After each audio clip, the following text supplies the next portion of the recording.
এবার লিখব ঘ। দেখো ঘ লেখাটা একদম সহজ। একটা দাগ দিলাম, এই যে শুরু করলাম তার থেকে একটু দূরে, এখান থেকে কি করব, এই টেনে নিয়ে এই দিয়ে এই এই, এটা হচ্ছে ঘ।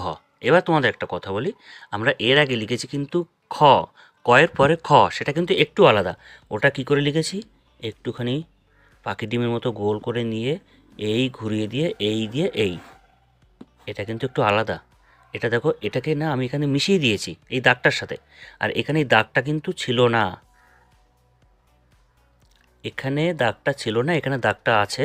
আর এই যে যেটা, এটা মিশিয়ে দিয়েছি, আর এখানে ক্ষয়ের এখানে গোল করে আমি ঘুরিয়ে দিয়েছি।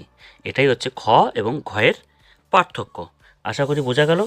তাহলে আমরা খ কীভাবে লিখলাম, একটা দাগ টানলাম, দাগের ঠিক মাঝামাঝি এটাও করতে পারো, বা দাগ টেনে এখান থেকে এই যে দাগটা টানলাম শুরুর পরের থেকে একটু দূরের থেকে, এখান থেকে এই ঘুরিয়ে এই নিয়ে এই এই, এইভাবেই আমরা এটা করে নিলাম। ঠিক আছে, তাহলে দেখো কতটা সহজ।